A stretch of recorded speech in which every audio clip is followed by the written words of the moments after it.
कहानी की शुरुआत होती है एक रेगिस्तान से, जहाँ दो आदमी एक खास किस्म की लिजर्ट यानी बड़ी छिपकली पकड़ने आए थे। एक आदमी अपना जाल वहाँ बिछाकर एक लिजर्ट को पकड़ लेता है, तभी दूसरा आदमी जमीन पर डेंजर जोन लिखा हुआ देखता है, जिसका मतलब था कि यहाँ पर खतरा है और इंसानों का आना यहाँ पर मना है। तभी देख वो अपने साथी को यहाँ से निकलने का कहता है और फिर जब वो अपना बिछाया जाल निकाल ही रहा था कि तभी उसे अजीब सी आवाज सुनाई देती है। वो चेक करने जब आगे जाता है तो देखता है कि वहाँ एक काफी बड़ा गड्ढा है। उसे काफी अजीब लगता है कि ये इतना बड़ा गड्ढा आखिर रेगिस्तान के बीचों बीच होने का मतलब क्या है। मगर तभी वो देखता है कि उसका साथी अचानक से उस गड्ढे से बाहर आता है। वो काफी डरा हुआ था और मदद मांगने लगता है। इससे पहले कि वो कुछ समझ पाता तभी नीचे से एक काफी बड़ा क्रिएचर खींचकर उसे अपने साथ ले जाता है। ये देख वो डर जाता है और अपना बाइक लेकर वहाँ से निकलने लगता है, लेकिन मुसीबत बाइक चलती ही नहीं। और फिर तभी उस क्रिएचर का बड़ा सा हाथ बाहर आकर इस आदमी को भी पकड़ लेता है और खींचकर गड्ढे में अपने साथ ले जाता है। और इसके बाद हम दो सिंगर्स को देखते हैं जो बहन भाई थे और एक साथ एक क्लब में गाना गा रहे थे।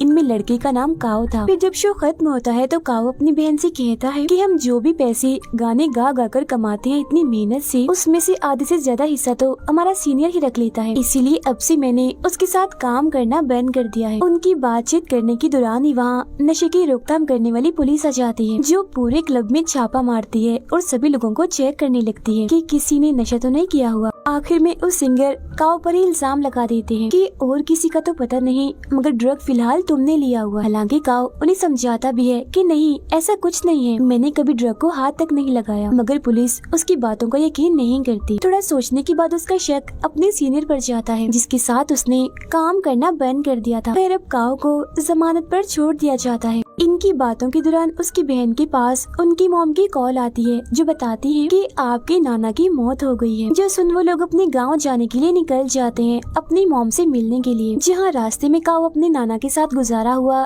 बचपन का वक्त याद करने लगता है, जब उसकी नाना उसे जमीन से खुदाई करके पानी निकालना सिखा रहे थे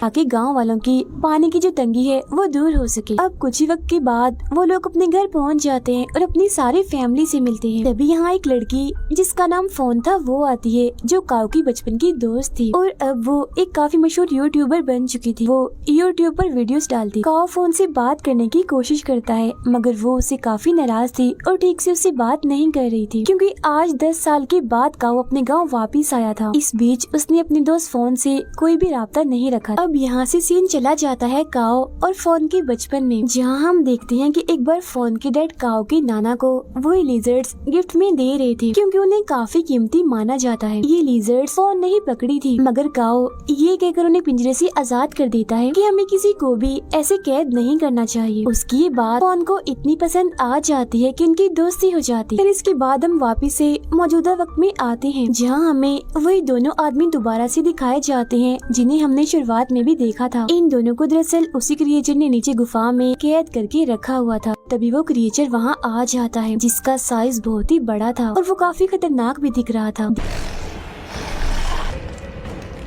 देखते ही देखते वो इन दोनों आदमियों को मार देता है। काओ अपने दोस्त फोन की यूट्यूब वीडियोस देखने लगता है, जहाँ फोन अपने 8 मिलियन फॉलोअर्स होने की खुशी में एक मुकाबला रखती है, जिसमें वो बताती है कि अगर कोई मेरे गांव की जमीन को खोदकर सबसे पहले पानी निकालेगा तो वो इस मुकाबले को जीत जाएगा और उसे बहुत सारा पैसा मिलेगा। ये बात काओ अपनी बहन को भी बताता है, जिस पर वो कहती है अरे वाह, तो फिर हमें भी इस मुकाबले में हिस्सा लेना चाहिए, जिस पर वो भी मान जाता है। जिसके बाद ये दोनों एक लड़के जो काओ का दोस्त होता है उसे भी अपने ग्रुप में शामिल कर लेते हैं। ये लोग वहाँ जाते हैं जहाँ पर फोन ने ये मुकाबला रखा था, लेकिन वहाँ पर तो पहले ही काफी सारे लोग आए हुए थे जिन्होंने इस मुकाबले में हिस्सा लिया था। सारे ग्रुप्स को एक नक्शा और एक फ्लेयर गन दी जाती है। फ्लेयर गन का इस्तेमाल उन्हें तब करना था जब वो पानी निकालने में कामयाब हो जाए। इसी बीच वहाँ एक काफी अमीर लड़का भी आता है, जिसका अपना काम भी जमीन के नीचे खुदाई करवाने का था। वो फिर फोन के पास जाता है ताकि इस मुकाबले में हिस्सा ले सके, मगर वो तो उल्टी उल्टी बातें करने लगता है उसके साथ। पर तभी काओ इधर आकर उसे रोक देता है, जिसकी फौरन बाद फोन फ्लेयर गन चलाकर इस मुकाबले को शुरू कर देती।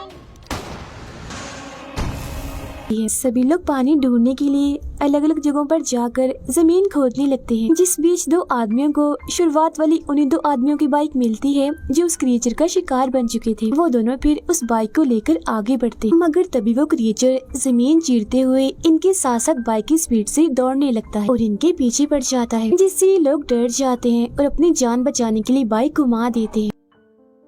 मगर वो क्रिएचर काफी चालाक था। वो इनके रास्ते के आगे एक काफी बड़ा गड्ढा बना देता है, जिससे वो दोनों जाकर उसमें गिर जाते हैं। उधर काओ और उसके साथी पानी ढूंढने के लिए आगे बढ़ रहे थे, मगर तभी उन्हें जमीन पर एक जगह कुछ प्लेट्स दिखती हैं, जिन्हें उल्टा करके रखा हुआ था। सभी प्लेट्स पर मंत्र भी लिखे हुए थे। जो देख काओ की बहन उससे पूछती है कि ये प्लेट्स यहाँ पर ऐसे क्यों रखी हुई हैं, जिस पर वो कहता है कि ये असल में एक काफी पुराना प्राचीन तरीका है पानी ढूंढने का। अगर जमीन के अंदर पानी होगा तो वो प्लेट में जमा होकर उसे अपनी जगह से हटा देगा। उनकी बातचीत के दौरान वहाँ एक दूसरा ग्रुप आता है जो पास ही में खुदाई कर रहे थे, जिनमें से एक आदमी काओ के ग्रुप से कहता है कि ऐसा माना जाता है कि इस जगह पर एक काफी बड़ा मॉन्स्टर रहता है जो बहुत ही ज्यादा खतरनाक है और उससे बचने के लिए ही इन प्लेट्स को यहाँ पर रखा हुआ है और मंत्र भी इन पर लिखे हुए हैं। उसकी इस बात पर काओ को जरा भी यकीन नहीं होता, जिसके बाद वो लोग आगे बढ़ते हैं। अब यहाँ शाम हो गई थी। गाड़ी में अपनी नाना का एक काफी पुराना नक्शा मिलता है, जिसमें उसकी नाना ने एक पहाड़ के पास निशान बनाया हुआ था। काओ जब उस नक्शे को फोन के दिए हुए नक्शे से मिलाता है तो देखता है कि उस नक्शे में ऐसा कोई भी निशान नहीं है। जो देख ये तीनों समझ जाते हैं कि जरूर इस पहाड़ के पास हमें पानी मिल सकता है, इसीलिए अगले ही दिन ये वहाँ जाने का फैसला करते। शाम होने की वजह से बाकी लोग यहाँ से जा रहे थे, मगर इनमें से 3 लोग रात यहीं गुजारने का फैसला करते हैं। जिनमें से एक आदमी जब साइड पर जाता है तो तभी वो क्रिएचर उड़ता हुआ इसके पास आता है और उसका सर ही काट कर जिस्म से अलग कर देता है, जो जाकर उसके साथियों के पास गिरता है, जिसे देख उनके होश उड़ जाते हैं, काफी डर जाते हैं और अपनी जान बचाने के लिए वहाँ से भागने लगते हैं। मगर तभी वो बड़ा सा क्रिएचर इनके सामने आता है। तब यहाँ हमें पता चलता है कि ये क्रिएचर और कोई नहीं बल्कि बिग लिजर्ड है, जिसका साइज इतना बड़ा हो चुका है। वो अब इन दोनों आदमियों को भी मार कर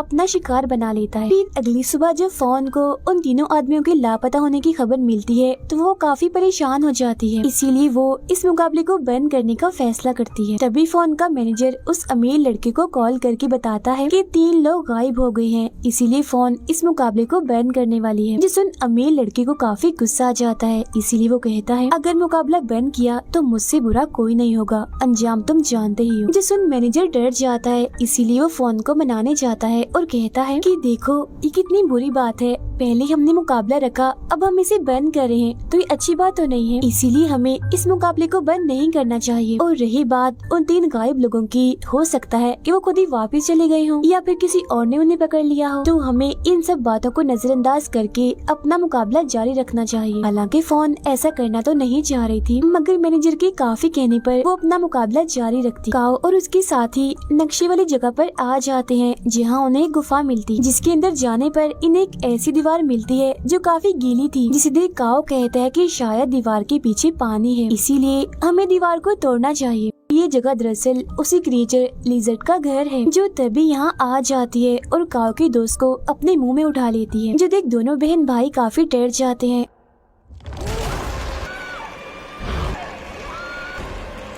और अपनी जान बचाने के लिए गुफा से बाहर आ गए थे। फिर वो बाकी लोगों के पास जाकर सबको इस क्रिएचर के बारे में बताने लगते हैं, मगर कोई भी इनकी बातों को यकीन नहीं करता। अगले ही पल वो क्रिएचर नीचे से जमीन फाड़कर एक आदमी पर हमला कर देता है और उसी आधा नीचे से पकड़ लेता है। फौरन बाद खींचकर वो उसे भी अपने साथ ले जाता है। अब ये देखकर तो सबके होश उड़ गए थे। उन्हें अब काओ की बातों पर यकीन हो गया था, तो वो अपनी जान बचाने के लिए यहाँ से भागने लगते हैं। काओ की बहन और वो अमीर लड़का कैसे भी करके ट्रक में आकर छुप जाते हैं, मगर मैनेजर अंदर नहीं आ पाता, वो बाहर ही रह जाता है। जहाँ तभी वो क्रिएचर आकर उस पर झपट पड़ता है और एक ही झटके में उसे मार देता है। इसके बाद वो क्रिएचर अब काओ और फोन के पीछे बढ़ गया था, जिससे बचने के लिए वो दोनों भागने लगते हैं। तो वो क्रिएचर भी तेजी से भागने लगता है, लेकिन तभी वो दोनों भागते भागते एक गड्ढे में गिर जाते हैं। अब ये देखकर काओ की बहन अपने भाई की जान बचाने के लिए ट्रक का हॉर्न बजा देती है, मगर फिर जैसे क्रिएचर वहाँ आता है तो काओ की बहन और वो अमीर लड़का नीचे होकर छुप जाते हैं, जिससे वो क्रिएचर इनके ट्रक के पास आता तो है, मगर इन्हें वो नहीं देख पाता और चुपचाप वहाँ वहाँ से चला जाता है। उधर काओ और फॉन को जल्द पता चल जाता है कि हम और कहीं नहीं बल्कि उस क्रिएचर की गुफा में आके गिरे हैं। मगर जब ये थोड़ा आगे जाते हैं तो इन्हें वहाँ उसी क्रिएचर के बहुत सारे अंडे दिखते हैं। यही इन्हें काओ का दोस्त भी दिखता है जो मरा नहीं था बल्कि अभी जिंदा था। क्रिएचर ने उसे भी उस मजबूत कवर में कैद करके रखा हुआ था। वो उसे वहाँ से बाहर निकालने की कोशिश करते हैं मगर नहीं निकाल पाते क्योंकि वो कवर उनसे टूटता ही नहीं। यहाँ उन्हें और भी बहुत सारे लोग दिखते हैं जो बिल्कुल ऐसे कवर में कैद थे। इन लोगों को दरअसल उस क्रिएचर ने अपने बच्चों को खिलाने के लिए रखा हुआ था। उधर काओ की बहन ट्रक से बाहर आती है तो देखती है कि वो क्रिएचर तो इनके ट्रक के ऊपर ही सो रहा है। वो चुपके से बगैर कोई शोर की आगे बढ़ती है और अमीर लड़के की गाड़ी में जाके बैठ जाती है, जिसके बाद वो अमीर लड़का भी ट्रक से निकलता है और अपनी गाड़ी की तरफ बढ़ने लगता है। मगर तभी उससे आवाज पैदा हो जाती है जिससे वो क्रिएचर नींद से जाग जाता है और फौरन ही उस पर हमला कर देता है। वो उसे भी उठाकर अपनी गुफा में लाता है और उसी कवर में बंद कर देता है। काओ और फोन दोबारा से उसी गीली दीवार के पास पहुंच जाते हैं, जिसे चेक करने के बाद फोन कहती है कि दीवार की दूसरी तरफ पानी है और क्योंकि ये लिजर्ड क्रिएचर है इसलिए शायद इसे पानी पसंद नहीं होगा, तो उसने पानी से बचने के लिए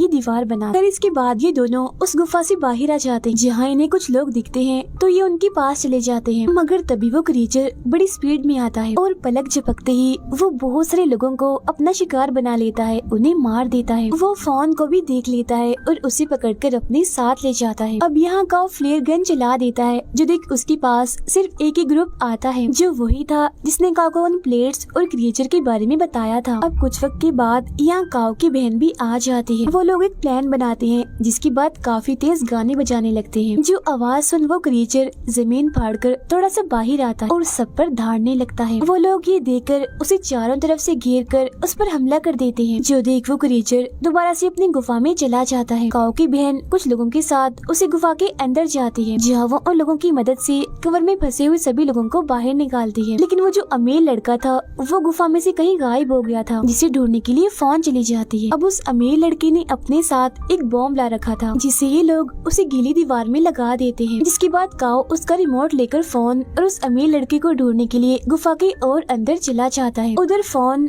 अमीर लड़के को ढूंढ ही लेती है मगर जब वो यहाँ से जाने लगते हैं तो वो क्रिएचर इनके सामने आ जाता है, जिसे देख अमीर लड़का फोन को वहीं छोड़कर सिर्फ अपनी ही जान बचाने के लिए वहाँ से चला जाता है। अब इससे पहले वो क्रिएचर फोन पर हमला करता काओ भी यहाँ पहुँच चुका था। वो क्रिएचर के ऊपर छलांग लगाकर उसके ऊपर आ जाता और एक कुल्हाड़ी से उस पर हमला कर देता है मगर वो क्रिएचर इतना ताकतवर था कि उसे कुछ भी नहीं होता। जिसके बाद वो क्रिएचर अब फोन को अपनी दुम से पकड़ लेता है और जोर से उसे जकड़ लेता है। वो उसे फिर मारने ही वाला था कि तभी काओ फ्लेयर गन चलाकर उस क्रिएचर के मुंह में डाल देता है, जिससे वो क्रिएचर बौखला जाता है और उसका ध्यान भटकते ही ये लोग यहाँ से भाग जाते। कुछ दूर आकर काओ रिमोट का बटन दबाकर बॉम्ब को फोड़ लेता है, जिससे वहाँ धमाका होता है और दीवार टूट जाती है। ऐसा होते ही पूरी गुफा में पानी फैलने लगता है। पानी का बहाव इतना तेज था कि क्रिएचर भी उसके साथ बह जाता है और मारा जाता है। पानी अब काफी तेजी से काओ और फोन के पीछे भी आ रहा था मगर वो ठीक वक्त पर गुफा से बाहर निकल आते हैं, जहाँ पर तभी काओ की बहन और उसका दोस्त भी आ जाते हैं। फिर तभी जमीन पर अलग अलग जगह से पानी आने लगता है जो देख के लोग काफी खुश हो जाते हैं। इसके बाद हम देखते हैं कि वो अमीर लड़का